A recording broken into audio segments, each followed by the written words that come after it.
الحمد لله نحمده ونستعينه ونستغفره ونؤمن به ونتوكل عليه ونعوذ بالله من شرور أنفسنا ومن سيئات أعمالنا من يهده الله فلا مضل له ومن يضلل فلا هادي له ونشهد أن لا إله إلا الله وحده لا شريك له ونشهد أن محمدا عبده ورسوله الذي أرسل إلى الناس كافة بشيرا ونذيرا وداعيا إلى الله بإذنه وسراجا منيرا أما بعد أعوذ بالله من الشيطان الرجيم قل يا عبادي الذين أسرفوا على أنفسهم لا تقنطوا من رحمة الله إن الله يغفر الذنوب جميعا وعن أبي موسى الأشعري رضي الله تعالى عنه قال رسول الله صلى الله عليه وسلم إن الله يبسط يده بالليل ليتوب مسيء النهار ويبسط يده بالنهار ليتوب مسيء الليل حتى تطلع الشمس من مغربها أخرجه مسلم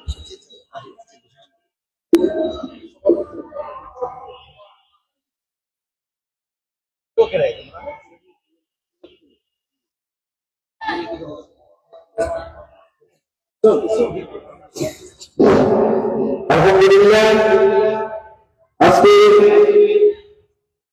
সম্মানিত সভাপতি শহীদ ডক্টর আব্দুল্লাহ ফারুক সালাফি হাফিজাহুল্লাহ আমাদের মাঝে এসে উপস্থিত শহীদকে আহলান ওয়া সাহলান ওয়া মারহাবা বিকুম আহলান ওয়া সাহলান ওয়া মারহাবা বিকুম আজকে সভা সম্মানিত সভাপতি সভাপতি আব্দুল্লাহ ফারুক সালাফি সাহেব আমাদের মাঝে এসে আলহামদুলিল্লাহ আমাদের কামারজুরি বাসীকে আলহামদুলিল্লাহ সকলে আমরা অভিনন্দন জানাচ্ছি সাহেব ডক্টর আব্দুল্লাহ ফারুক সালাফি হাফিজাহুল্লাহ তাআলা আহলান ওয়া সাহলান ওয়া মারহাবা বিকুম ইনশাআল্লাহ সাহেব আলোচনা করুন।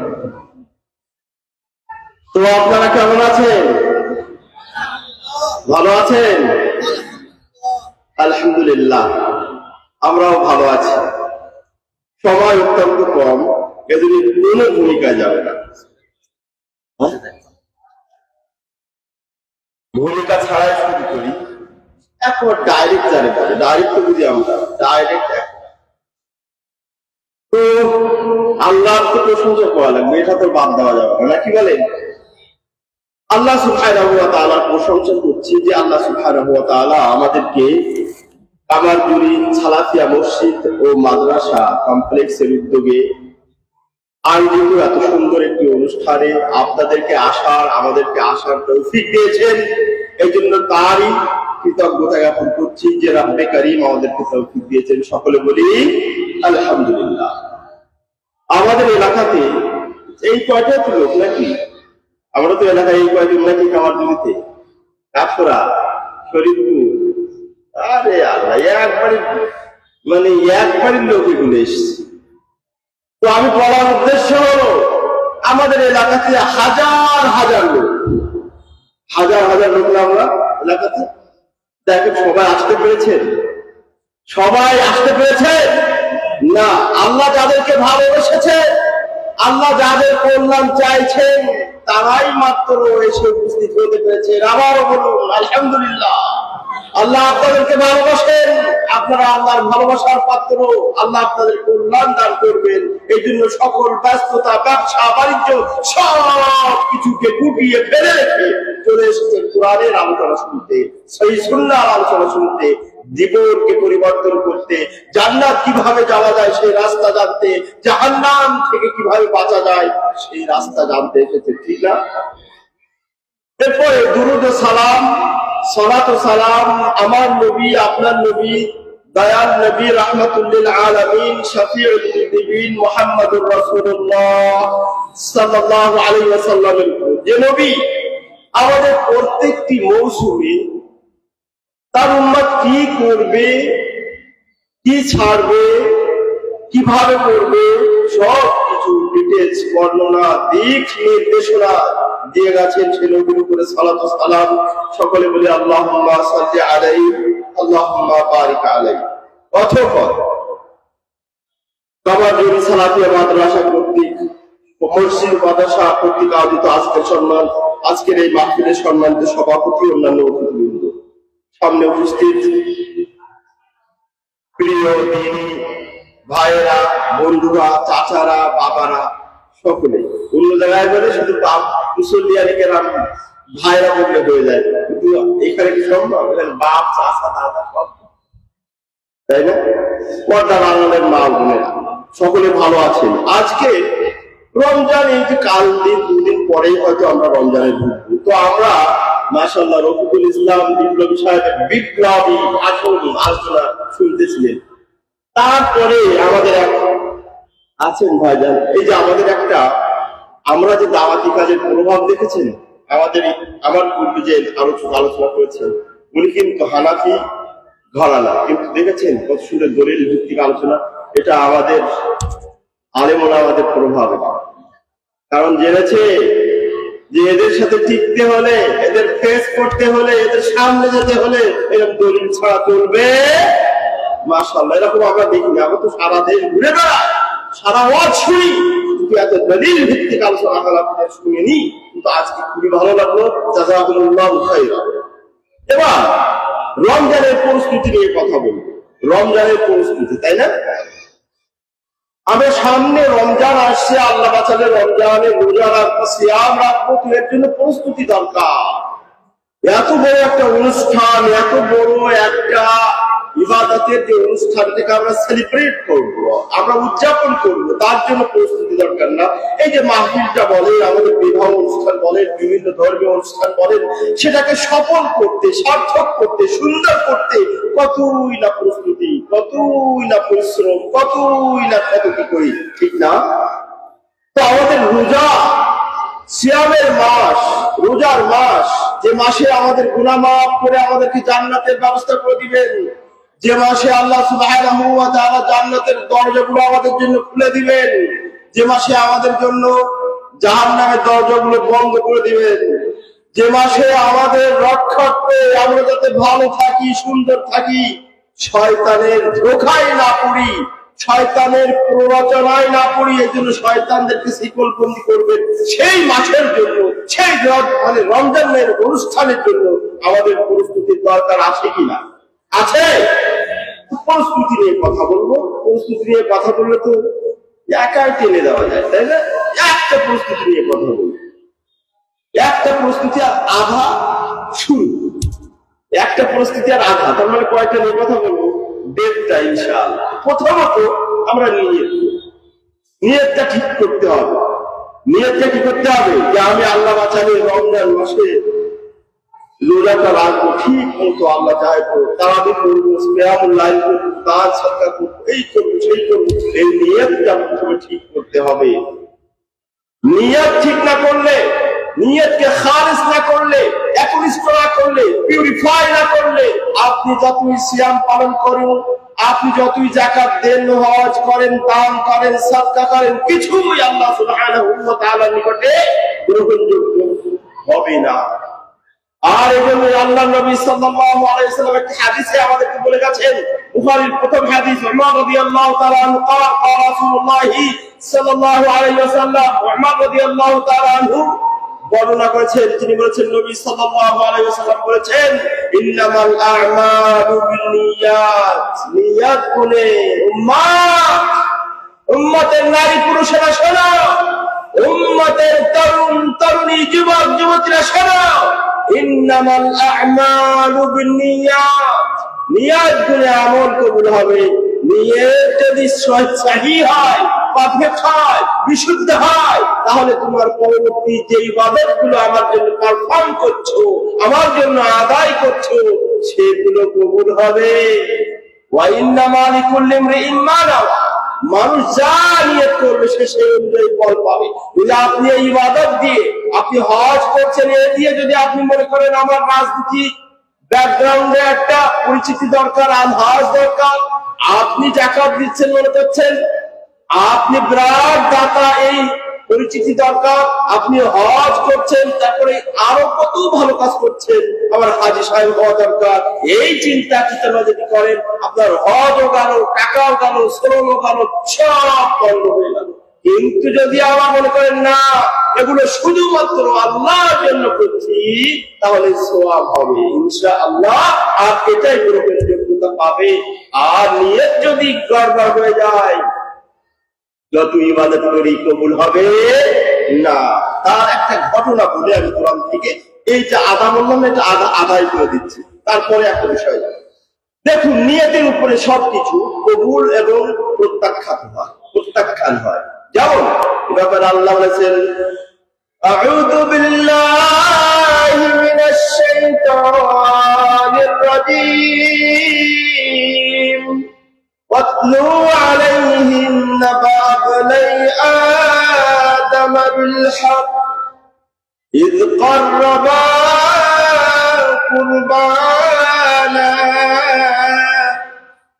আল্লাহ সুবহানাহু ওয়া তাআলা এখানে কি বলেছেন? আল্লাহ সুবহানাহু ওয়া তাআলা আমাদের আদি পিতাকে, আমাদের সকলের পিতাকে বলেন তো, সকলের পিতাকে, আরে কথা বলেন কেন, খেয়ে আছেন না?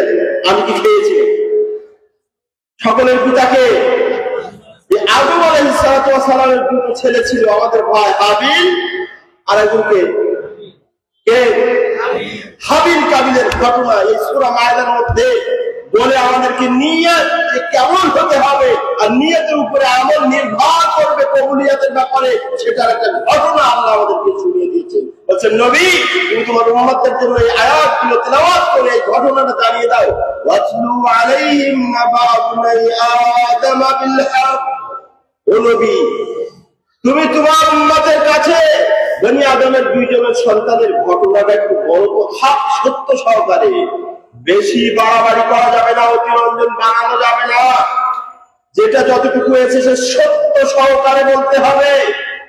আমাদের মধ্যে যে বাজারে চলে কত কিচ্ছা কাহিনী, যেগুলোর কোনো অথেন্টিসিটি নেই, ওরকম করা যাবে না। সেই কাহিনী কি? আল্লাহ বলছেন, না আপনার আদম বিল হক ইয ক্বাররাবা কুরবানা, তারা ওই যে দুই ভাই হাবিল এবং কাবিল, তারা যখন আল্লাহর সন্তুষ্টির জন্য, আল্লাহর জন্য কি করলো? কুরবানি পেশ করলো, তাই না? فَتُقُبِّلَ مِنْ أَحَدِهِمَا وَلَمْ يُتَقَبَّلْ مِنَ الْآخَرِ, তাদের একজনের কুরবানি কবুল করলেন আল্লাহ, আর একজনের কুরবানি কবুল করলেন না। কারণটা কি?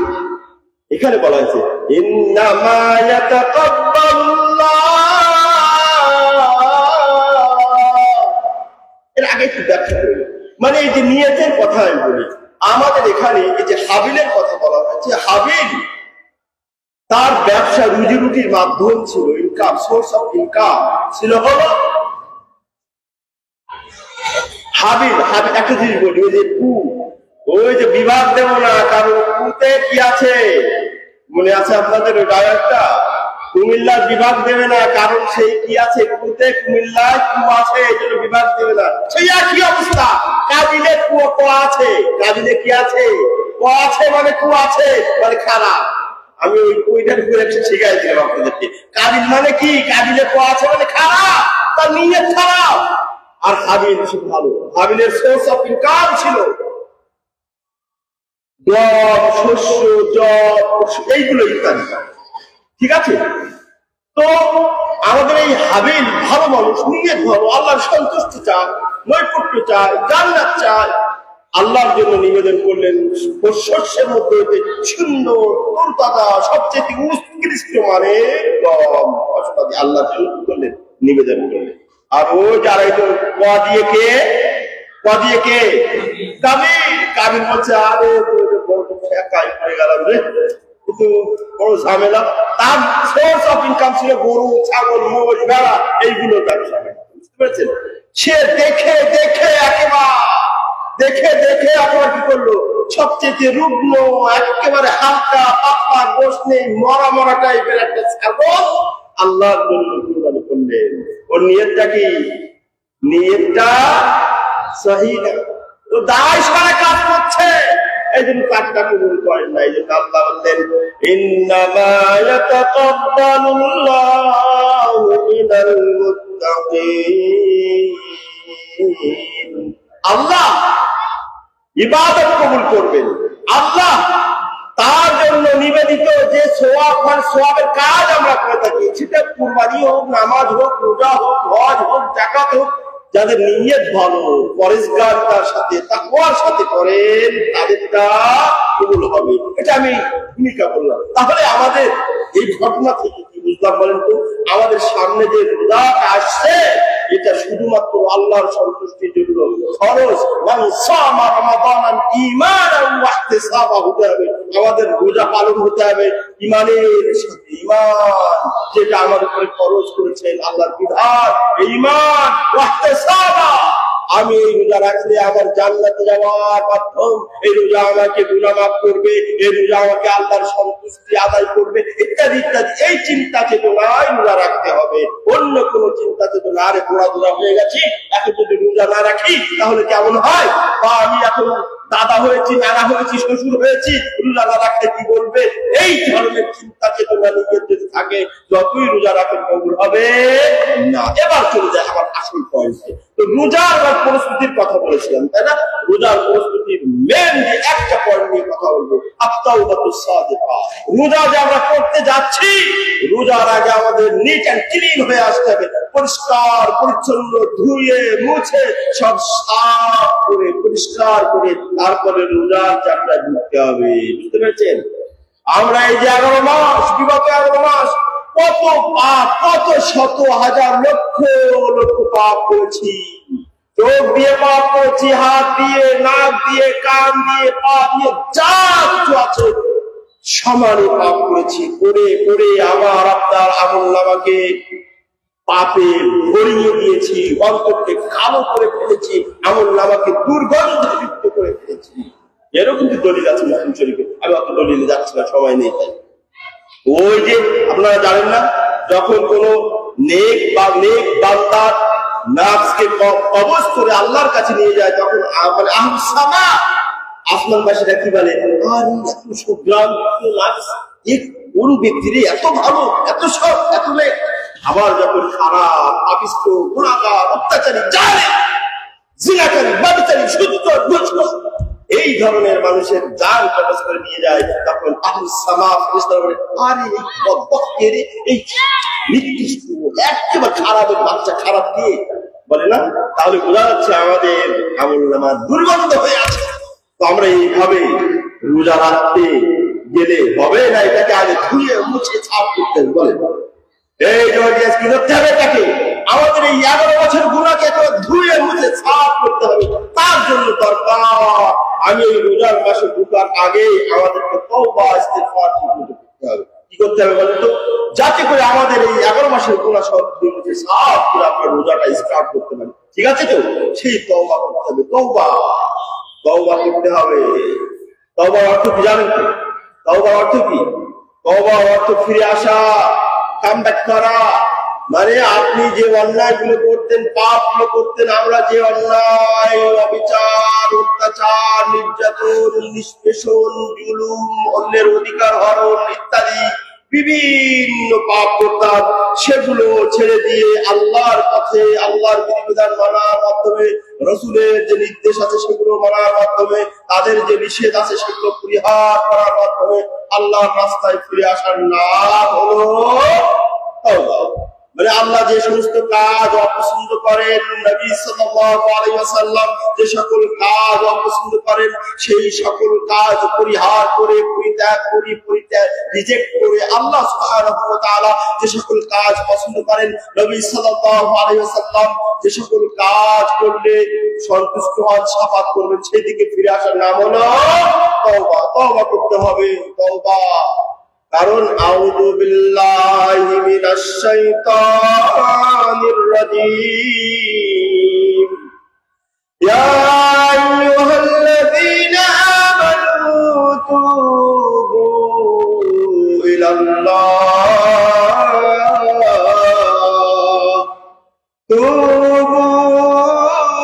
ইলাল্লাহি তাওবাতান নাসুহা। আল্লাহ সুবহানাহু ওয়া তাআলা আমাদেরকে এই যে আপনাকে, এই যে আমার সামনে যারা আছেন, পর্দার আড়ালে যারা আছেন, রাস্তায় ঘাটে যারা আছেন, দুনিয়ার যত ঈমানদার আছেন, তাদেরকে অ্যাড্রেস করে আল্লাহ বলছেন, ইয়া আইয়ুহাল্লাযীনা আমানু, ও ঈমানদারগণ, তুবু ইলাল্লাহ, ঈমানদার যারা আছো, নরনারী, যুবক যুবতী, পুরুষ নারী, সবাই তুবু ইলাল্লাহ, তোমরা সকলে আল্লাহর কাছে তওবা করো। এই আপনারা ঈমানদার কে কে আছেন একটু হাত উঠান তো।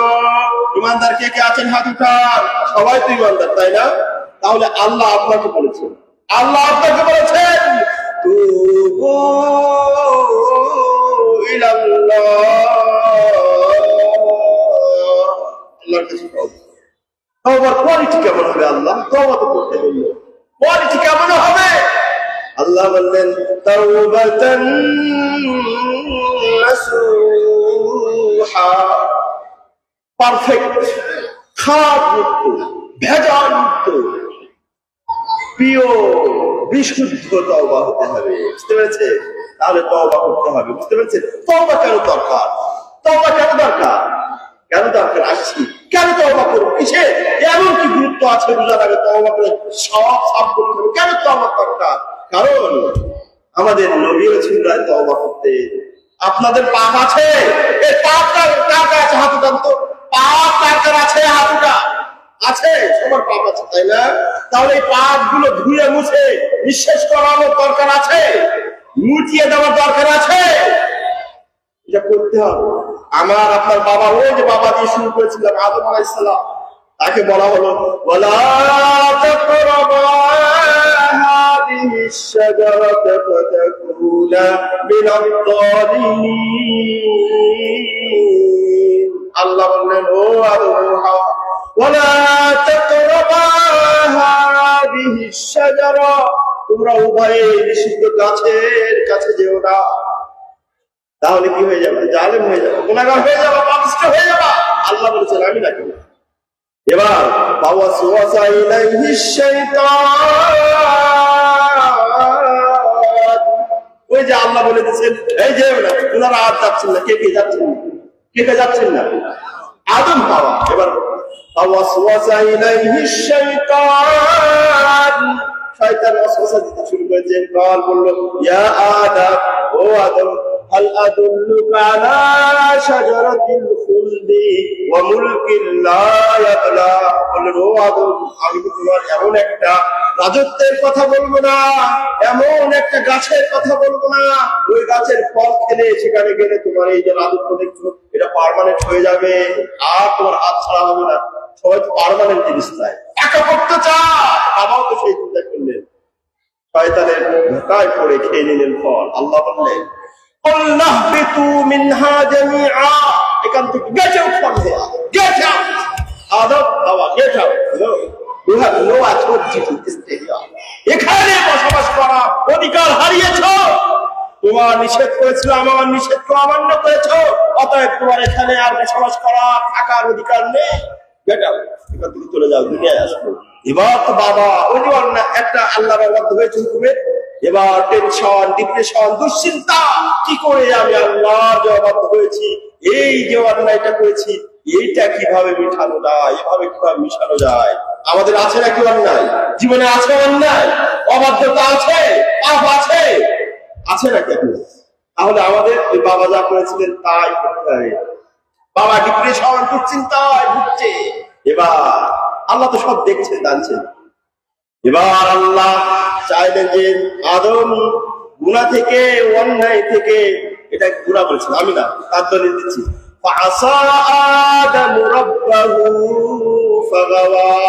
আদম আল্লাহ সুবহানাহু ওয়া তাআলার নির্দেশের অবাধ্য হলেন। আমি বলি কিন্তু আল্লাহর কথা, ঠিক আছে? এই যে তিনি ডিপ্রেশন, দুশ্চিন্তাগ্রস্ত হয়ে গেলেন, এবার আল্লাহ সুবহানাহু ওয়া তাআলা ডিপ্রেশন থেকে, চিন্তা থেকে মুক্ত করার জন্য কি শিক্ষা দিলেন বলেন তো? তওবা করতে বললেন। ফাতালাক্কা আদামু মির রাব্বিহি কালিমাত ফাতাবা আলাইহি ইন্নাহু হুয়াত তাওয়াবুর রহিম।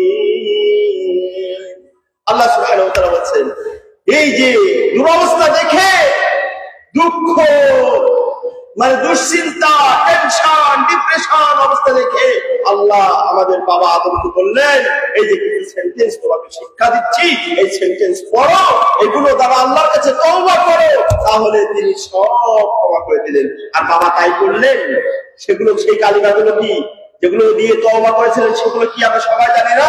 রব্বানা যালামনা আনফুসানা ওয়া ইন লাম তাগফির লানা ওয়া তারহামনা লানাকুনান্না মিনাল খাসিরিন।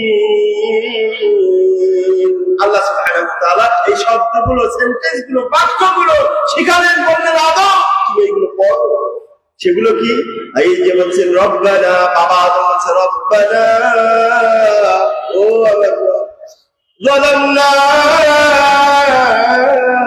আনফুসানা, আমি আমার নফসের উপরে জুলুম করেছি, ওয়া ইন লাম তাগফির লানা, যদি মাফ না করেন, ওয়া তারহামনা, ক্ষমা না করেন, দয়া না করেন, রহম না করেন, লানাকুনান্না মিনাল খাসিরিন, তাহলে আমি খাসিরিনদের, ক্ষতিগ্রস্ত তাদের অন্তর্ভুক্ত হয়ে যাব। আল্লাহ ক্ষমা করে দিন। এবার আসুন আমি শেষের যে আশ্বাস শেষ করি, এবং তো শুরু করতেছিলাম, মানে শুরু হয় নাই, করতেছিলাম, যেটি এসে গেছি, অনেক বক্তা আপনারা শুনবেন।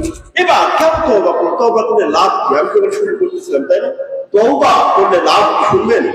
আল্লাহ বলেছেন, আউযু বিল্লাহি মিনাশ শাইতানির রাজীম, ইন্নাল্লাহা ইউহিব্বুত তাওয়াবিন। আল্লাহ সুবহানাহু ওয়া তাআলা যারা তওবা করে তাদেরকে আল্লাহ ভালোবাসেন। সুবহানাল্লাহ বলবেন না? আপনি করেছেন অন্যায়, পাপ, আপনি খেয়েছেন সুদ, ঘুষ করেছেন, জিনা, ব্যভিচার, এগুলো থেকে ভুল বুঝে যদি আল্লাহর কাছে তওবা করেন, আল্লাহ মাফ করো, ক্ষমা করো, দয়া করো, বুঝিনি, না জেনে না বুঝে অনেক অন্যায় করেছি, পাপ করেছি, আল্লাহ মাফ করো, তুমি ছাড়া মাফ করার, ক্ষমা করার আছে কে? এইভাবে বলে যদি আল্লাহর কাছে কান্নাকাটি করা যায়, আল্লাহ মাফ করে দেয়, তাহলে আল্লাহ বললেন, এরকম আমরা যদি করতে পারি, তাহলে আল্লাহ বললেন, ইন্নাল্লাহা ইউহিব্বুত তাওয়াবিন। তাহলে আল্লাহ আমাকে, আপনাকে তওবাকারীদের, যারা তওবা করে তাদেরকে ভালোবাসবে। সুবহানাল্লাহ। আমাদের দেশে এই যে কয়েকদিন আগে, আর সামনেও আসবে, যে নেতাদের ভালোবাসা পাইলে কোটি কোটি, শত কোটি টাকার মালিক হয়ে গেছে, ঠিক কিনা? নেতার ভালোবাসা সুদৃষ্টিতে কি হয়েছে? শত কোটি টাকা, হাজার কোটি টাকার মালিক হয়েছে শুধু নেতার সুদৃষ্টিতে। আর ওই আল্লাহ যদি ভালোবাসেন, তাহলে আপনার তো কিছু হবে না, হবে না, কিছু পাবে, পাওয়া সম্ভব, বিশাল পাবো, তাই না? তওবা করবেন কেন? করলে লাভ কি? আল্লাহ বলেছেন, আল্লাহ বলেন, فخلف من بعدهم خلف أضاعوا الصلاة واتبعوا الشهوات। লম্বা পুরো বাকি সময় নেই, শেষ করতে। এবার বলছে দুইটা আয়াত বলবো, ইল্লা মান তাবা ওয়া আমানা ওয়া আমিলা আমালান সালিহান فأولئك يدخلون الجنة ولا يظلمون شيئا। আল্লাহ বলছেন যারা তওবা করবে, অন্যায় করার পরে পাপ করার পরে তওবা করবে, আল্লাহ বলছেন উলাইকা ইয়াদখুলুনাল জান্নাহ, তারা জান্নাতে যাবে। সুবহানাল্লাহ বলবেন না? কি করলে জান্নাতে যাওয়া যাবে? পাপ করার পরে কি করলে জান্নাতে যাওয়া যাবে? গুনাহ মাফ হবে। আল্লাহ বলছেন তুবু ইলাল্লাহি, এরপরে বলছে আসা রাব্বুকুম মান ইউকাফিরা আনকুম সাইয়্যাতিকুম। ও বান্দা বান্দীরা, ও নরনারীরা, যুবক যুবতীরা, পাপ করেছো, অন্যায় করেছো, যদি আল্লাহর কাছে তওবা করো, আল্লাহ বলছেন আসা রাব্বুকুম মান ইউকাফিরা আনকুম সাইয়্যাতিকুম, তোমাদের পাপগুলোকে, গুনাহগুলোকে সব ধুয়ে মুছে শেষ করে দিবে। সুবহানাল্লাহ। আরেকটা বলি, আরেকটা আছে, আরেকটা আয়াতে আল্লাহ বলছেন ইল্লা মান তাবা ওয়া আমানা ওয়া আমিলা আমালান সালিহান ফাউলাইকা ইউবাদদিলুল্লাহু সাইয়্যাতিহিম হাসানাত ওয়া কানা আল্লাহু গফুরার রহিমা। সুবহানাল্লাহ, সুবহানাল্লাহ। আল্লাহ বলছেন অন্যায় করেছো, পাপ করেছো, সুদ খেয়েছো, ঘুষ খেয়েছো, নামাজ ছেড়েছো, যা মনে চাইছে করেছো, এখন ভুল বুঝেছো রে বান্দা বান্দীরা, এখন তওবা করেছো, তওবা করলে কি লাভ? আল্লাহ বলছেন ইল্লা মান তাব, অন্যায় করার পরে যে ব্যক্তি তওবা করবে, ও আমানা, ঈমানকে রিফ্রেশ করবে, ওয়া আমিলা আমালান সালিহান, এরপর থেকে ভালো কাজ, নেক কাজ করতে থাকবে, লাভ কি পাবো, ক্ষতি আমরা কি ফায়দা পাবো? আল্লাহ বলছেন ফাউলাইকা ইউবাদদিলুল্লাহু সাইয়্যাতিহিম হাসানাত, তাদের পূর্বেকার যে পাপ ছিল, অন্যায় ছিল, গুনাহ ছিল, সেগুলোকে সওয়াবে পরিণত করে দেব। বুঝেন না? ইংরেজিতে বলবো, কি বললাম? অন্যায় করেছেন, পাপ করেছেন, সুদ খেয়েছেন, ঘুষ খেয়েছেন, জিনা করেছেন, ব্যভিচার করেছেন, অবিচার করেছেন, তওবা করার পরে আল্লাহ বললেন ফাউলাইকা ইউবাদদিলুল্লাহু সাইয়্যাতিহিম